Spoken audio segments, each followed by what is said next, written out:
evening. The makers of the new Rinso bring you the Amos and Andy Show with their guest tonight, Mr. Edward G. Robinson.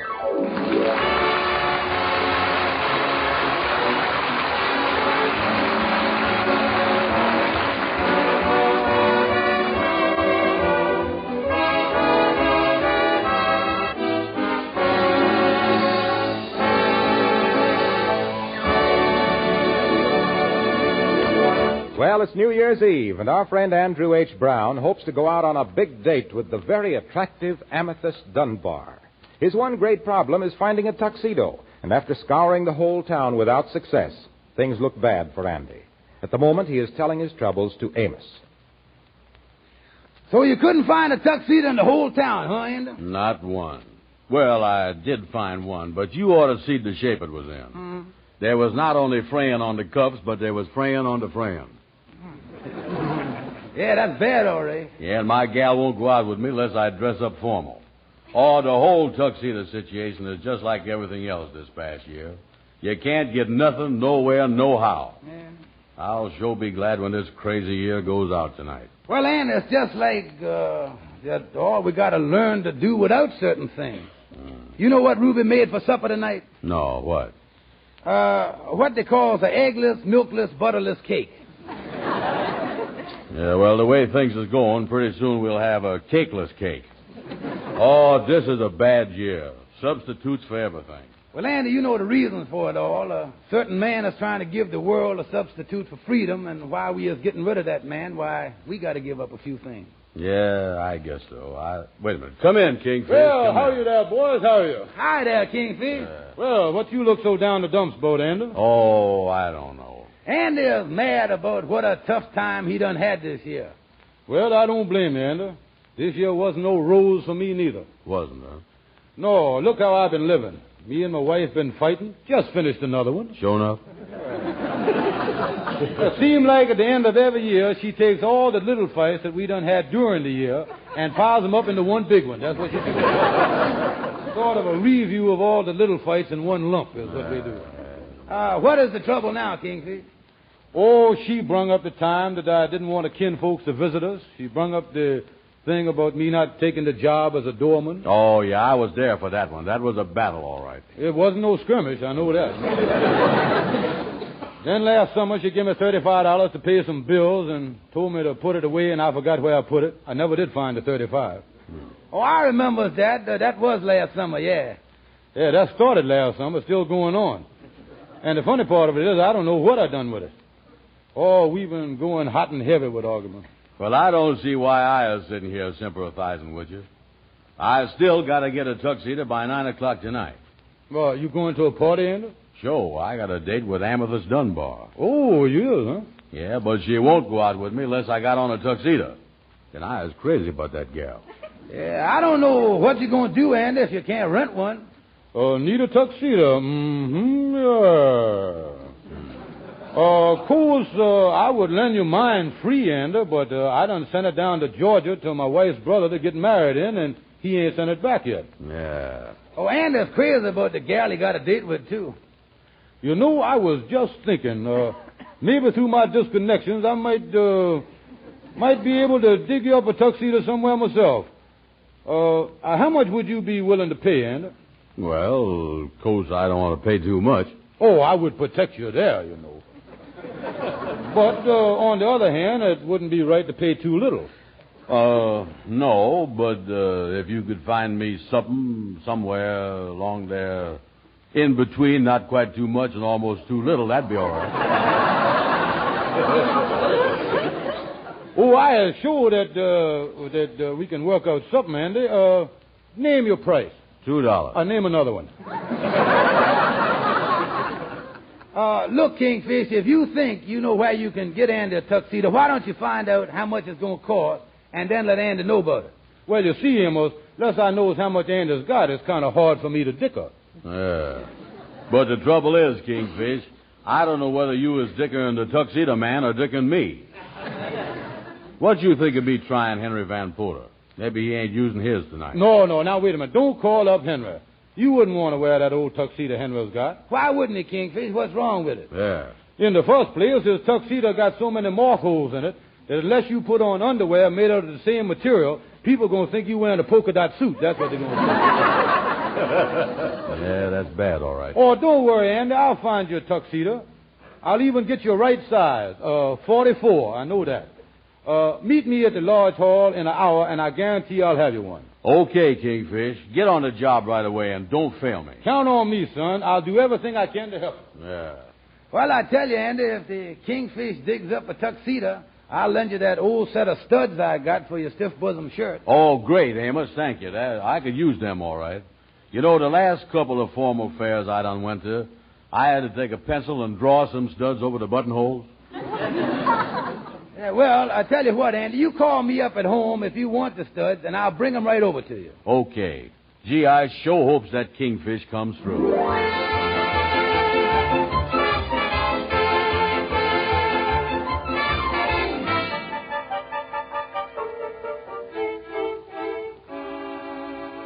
You sure is nervous, Miss Andy. Yeah, what is you doing here at the Lodge Hall on New Year's Eve, Lightning? I was just killing time waiting for my wife to get through working at the lunchroom.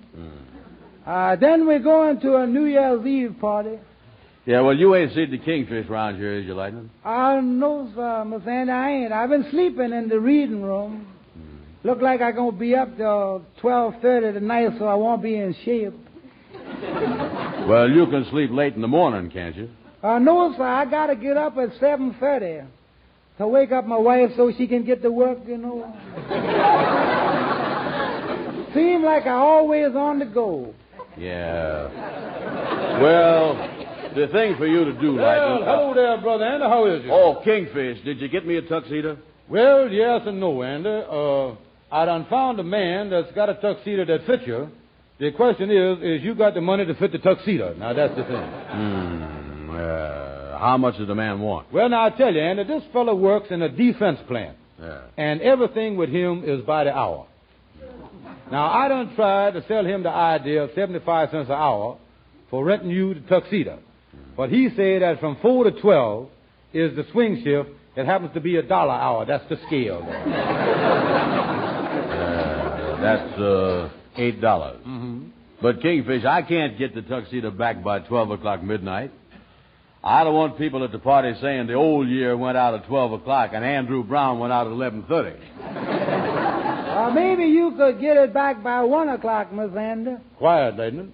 Andy, well, let's say that it do run till 1 o'clock. Well, to tell you the truth, Kingfish, it'd most likely be 2 o'clock before I get home. Mm-hmm. Then, in case we decide to have some scrambled eggs or something after that, why, the whole thing might accumulate up to 5 or 6 o'clock. I sure is not accumulating in it. Yeah. Well, now, the thing is, Andy, after midnight, the rate on the tuxedo goes up to $1.50 an hour. See, the man wants time and a half overtime on the suit. That's the way that is. Let me see. That's $8. $4 more dollars at $1.50. That's $6, ain't it? Mm-hmm. 8 and 6 is 14. No, Andy, it's more than 14. You see, after midnight, it's New Year's Day, and on holidays, he gets double time. That's the way it is. Well, now listen, Kingfish, I gotta have that tuxedo suit. But all the money I got to my name is $18, and I don't wait a want... minute. Now, there is a coincidence. That is the biggest coincidence I'd ever run into. Yeah, huh? That happens to be exactly the price that I talked the man down to, $18. Now, give me the money, Andy, so I can close the deal with the man before he changes his mind. I'll have Lightning pick up the suit and bring it over to your room right away. I'll give you a dime, Lightning. Yeah, sir.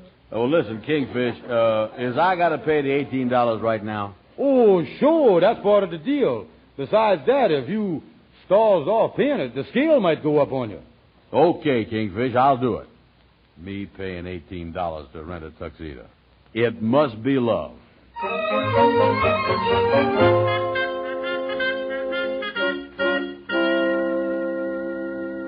Here's the tuxedo, Miss Andy. Yeah, hurry up and unpack the box there, Lightning, and let's look at it. It's getting late, you know. Yeah, sir. Here it is now. I'll put them on. That's it, Miss Andy. Yeah, let me see here.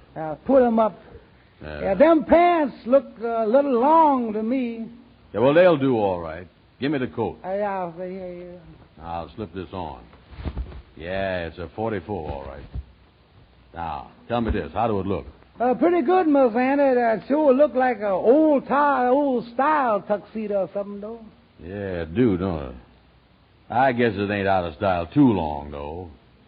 I wonder how old it is. Sometimes they got a label on the inside coat pocket that's got the date on it. Yeah, let me see here what it say.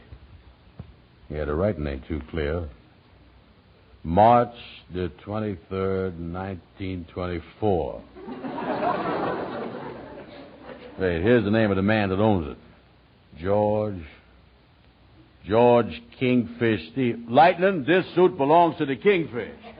And he charged $18 for it. That big bum. This is a fine way to finish up the year. This is the climax to everything. Well, he sure is done pulled a fast one on you. Yeah. Well, I guess ain't nothing I can do about it right now. No, sir, it ain't. Listen, Lightning, stop by Amos's house and tell him to bring the studs over here. Yeah, sir. Oh, me, this is a mess. Well, I guess I'll have to forget it.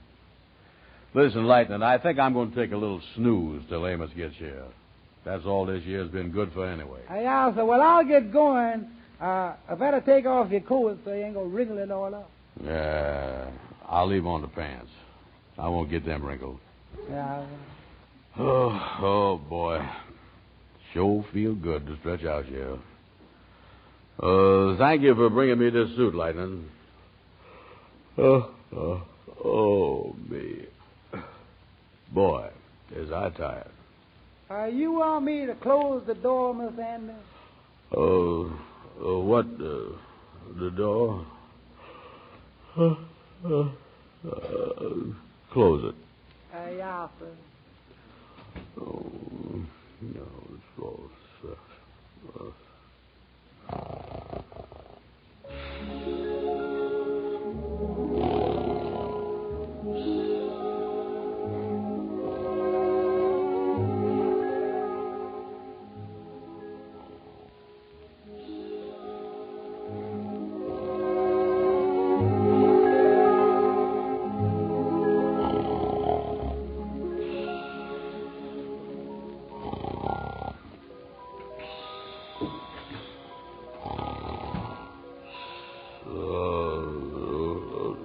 Who that coming in the door? All right, buddy, stick him up. Oh, hey, wait a minute, mister. Wait a minute. Don't point that gun at me. Please, sir, don't shoot. Get up. Oh, yes, sir, yes. Don't shoot, mister. Please don't. Up against that wall. Come on, back up. Keep your hands up. Mister, you can have anything I got. I don't want anything you got. All I want to do is to hide out here for a couple of hours. Yeah, sir, mister. Yes, sir. Yes, sir, you can hide. I'll help you, mister. And take it easy, buddy. You ain't got nothing to worry about. I just want to lay low here till midnight. Pull down that shade. Yes, sir, yes. Mister, that suit you was wearing, ain't you a convict? So what? I made my getaway from the death chamber, and I'm supposed to die at midnight. Now, what's it to you? Yes, sir. Well, who is you, mister? What's there your happens name? to be a number. Here it is, on the shirt, see? 1943. Yeah. Excuse me, Mr. 1943, but what was you in for? Plenty of things, plenty, but mostly murders. They thought 1917 was tough, and they thought 1929 was pretty bad. 1917. 1929. And, mister, that number on your shirt there, 1943. Them numbers mean something. Yeah. Them is years. Catch on quick, don't you? Mister, by any chance is you... Yeah, you guessed it, buddy. You're talking face to face with a year. 1943. That's me. Yeah, sir. And this is the last day of the year. And you were supposed to die at midnight. Yes, sir, I can see what you mean by murders. You've been bad, all right. Now, never mind. Skip that part of it, buddy. Time is short, and I got to talk to somebody, so you stand there and listen. Yes, mister, please let me go, sir. Let me talk to you some other night. There won't be any other night, see? This is my last chance. All I want to do is talk, tell you what's deep down in here. Yes, sir, yeah. You see, buddy, when a year realizes that it only has a few more hours to live, a lot goes through his mind. Especially a year like me, a tough year. Yes, sir. I was just thinking about all the floods and the shooting, bombings and stuff like that. Yeah, I know. You're like everybody else, glad to get rid of me. So what? I'm gone. It's just that I hate to leave without somebody knowing that it wasn't all my fault. Yeah, well, you was leaving things in a mess, mister. Yeah, well, it could have been different, too, buddy, but when I was a kid, I met a lot of wrong guys, and I'm taking the rap. What you mean? Well, I got mixed up with a guy named Adolf. I didn't have enough sense to see that he only looked tough because he was picking on little fellas. Now, when it's too late, I can see that the guy who thought he was too smart to hang wallpaper is going to wind up hanging himself. Yes, sir. I see what you mean. Yeah, and then there was a fat kid in the neighborhood by the name of Benito. Yeah, I used to say to him, Benny, let's play checkers. And he'd say, no, let's help Adolf play London Bridge is falling down. Yeah, and then there was a half pine by the name of Tojo. He lived over on the west side. He showed me how to sneak up on people and let them have it in the back. Yeah, well, what kind of people live where you live, Mr. 1943? Wasn't there no nice kids? Oh, yeah, sure. Right across the pond from Adolph's and Benny's was a kid named Frank. I guess his regular name was Franklin, but they called him Frank for short. He asked me to come over to his house one day and see his stamp collection. Yes, sir. Did you go? No, but I wish I had. Things would have been a lot different if I'd have been on his side. I used to laugh when I thought about him saving stamps. Guess nobody realized that someday he'd be saving the little countries that printed a lot of them stamps. Yes, sir. I see what you mean. Yeah, I've been tough, and I ain't making no bones about it. It's just that... Hey, maybe they're coming for me. Where can I go? Where can I hide? Well, don't worry, mister. Look here. Tell you what you do. Here, put on this old robe of mine, and they won't see your prison suit. I'll tell them you was a friend of mine. Okay, buddy, but make it snappy. Yeah, here, put it on. Here, there. Now, put your gun in this drawer. Yeah. Now, stand over there. Okay, buddy. Now, stick 'em up, Mr. 1943, and I ain't fooling. Oh, double-cross me, Keep huh? those hands up. I mean it, because I don't like you no more than the rest of people do. Come in.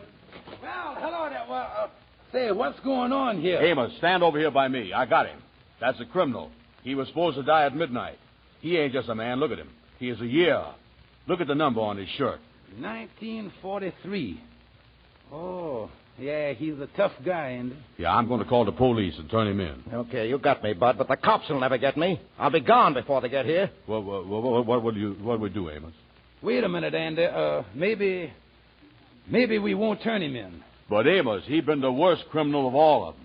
That's right, Andy. 1943 has been bad. Full of suffering, crime, and heartaches and everything else. All right. Don't pull your punches. I can take it.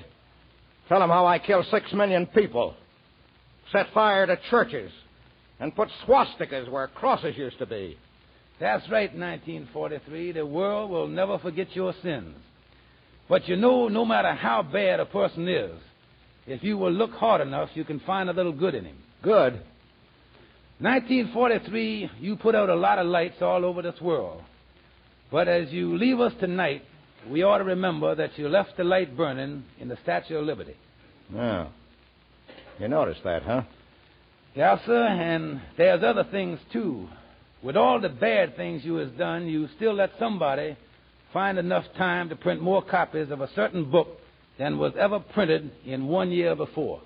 The Holy Bible. Say, that's right. And when we needed it most, 1943, you give us the biggest potato crop we ever had in our history. And somebody told me that somewhere in between your crimes, you looked down on a scientist working on some old stale mold. And you let that man discover a new drug that will save millions of human lives. You know, Andy, no year that folks ever tore off the calendar was all good. 1943 ain't been all bad. Well, I'm glad to hear you say that, buddy, because when I took over the reins last January 1st, things weren't so hot. I don't expect history to list me with the heroes. I'm no 1776, and I know it. Still, I tried, and I'd give anything in the world if I could try again. But a year has only one chance to make good, and people have many. That's him now, the new year. Well, this is where I came in. Hand me the gun, buddy. Give it to him, Andy. Well, you ain't going to pull a fast one on us, is you? Well, the only thing I have left to pull, buddy, is a shade between two eternities. Well, here's your gun. Well, there's just one bullet left in this gun that has killed so many. I saved that one for myself. Guess I better go now and let him come in. He's got a lot to do, and he'll need every minute. Who knows? Maybe he's the year the world's been waiting for. Yeah, and try to remember that even a good year can't do it all by himself. Give the kid a little help and be patient with him. The tide has already begun to turn, but it takes the right kind of people to make the right kind of year. And one more thing before I go. Remember that this new fellow will have 24 hours longer on the job than I had, for he'll have the extra day of leap year. Now, if you'll all pull together and do your share, that day can be the day of victory. Well, here I go. God bless you. Happy New Year. Come on in, 1944. Goodbye, world.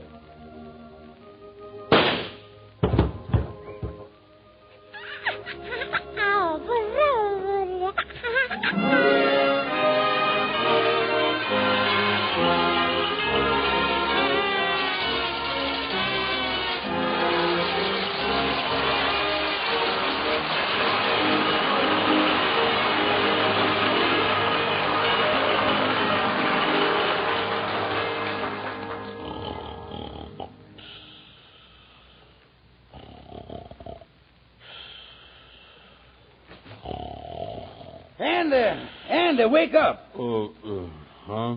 Andy, I brung you the studs. Hello. Oh, me. Why did that 1943 have to go and shoot himself? He was the best year I done ever talked to. Andy, you must have been having a nightmare. Wake up. Come on, you got a date. You're going to be late if you don't hurry. Oh, me. Amos, I guess you was right in letting him go, though. What? Well, he sure appreciated them nice things that you said about him. Who, Andy? 1943. Andy, you feel all right? Oh, me? Yeah, sure. Come on, Andy, pull yourself together. Here, I'll hold your coat for you. Here. Coat? Oh, yeah, okay. Yeah. Oh, yeah, let's see how this tuxedo coat look on me. It's supposed to be a 44. It's an old style. Yeah, I can see that. Yeah, how do it look? Let me see. Well, the shoulders don't fit bad. Take the stuff out the pocket. It's kind of bulging down the side, Andy. There ain't nothing in the pocket. There's something in the pocket. Oh, I tell you it ain't. I got my hand in there now. Wait a minute. I do feel something. Let me lift it up. Look, there's something in the lining. Yeah, take that safety pin out. Look, Andy. Well, I'll be doggone his money. 10, 20, 30, 35. Amos, this is the $35 the Kingfish was telling us about that he never remembered where he put it. That's it, all right, Andy. Amos, hand me my hat and cane, son. Andy, you sure do look great. Oh, Amos, I'm telling you, this is a perfect 44.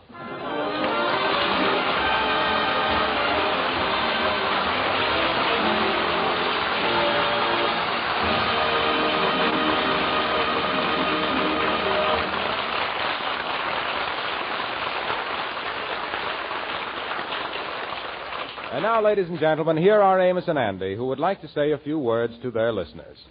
How do you do, ladies and gentlemen? Hello, folks. Well, this being New Year's Eve, we have asked permission to say a few words to our friends on the air.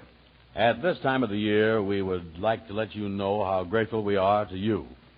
We wouldn't feel right to let this old year pass over the hill without expressing our deep appreciation for the people who sponsor this program and make it possible for us to be here. That is Lever Brothers, the people who make Rinso. We can truthfully say that since we have started our half-hour show in October, that we have never been treated with such cooperation and understanding in our entire radio career. We told you once before about going through and seeing a make soap, and we can tell you from experience that the product we represent, Rinso, is the greatest product of its kind. And we've had many letters from our listeners telling us that. We hope you folks don't get mad if you don't find that your grocer don't have it on the shelf, because sometimes the grocer doesn't have it there. There's no Rinso on the shelf. But it's well worth waiting for. He is getting it as fast as it can possibly be made. And by waiting for it, you'll be helping yourself and helping us a lot, too. At the end of the year, everybody sort of takes inventory, and in our checkup at the end of 1943 tonight, we find that we are rich in friends, and truthfully, that is the most important thing we know of. We are deeply grateful to you for this, and so from our hearts, we want to thank you sincerely, as two people can thank their many friends. We promise you that during the coming year, we will redouble our efforts to bring you the best that's in us. And for the splendid cooperation that we've received from the boys in the orchestra, from our guest stars, from Harlow Wilcox, members of our cast, and everyone connected with our show, we want to say to them many thanks and a Happy New Year. And to you, our friends, we say, may the new year bring victory to us and our valiant allies all over the world. That is our wish for a Happy New Year. And now, let's all join in the chorus of Old Lang Syne.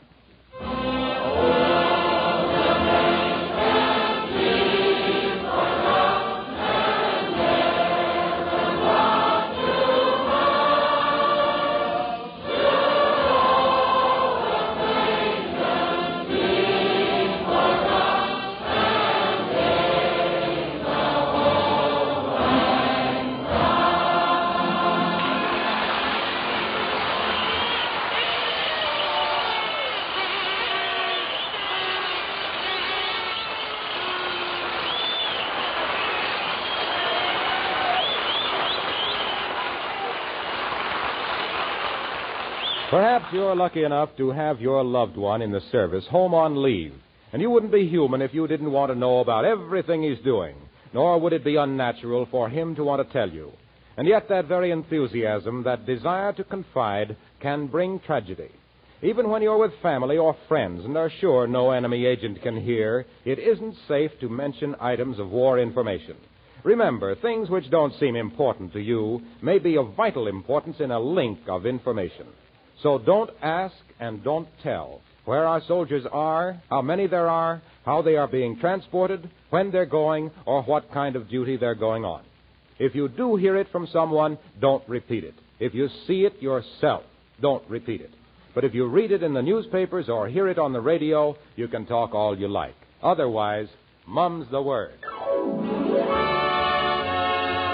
Join us again next week at the same time for the Amos and Andy Show, when the boys' guest will be the motion picture star Pat O'Brien. Our thanks to Edward G. Robinson for appearing with us tonight. He may currently be seen in the Universal picture Flesh and Fantasy. This program is broadcast to our armed forces everywhere. This is Harlow Wilcox bidding you good night and repeating from all of us to all of you, Happy New Year!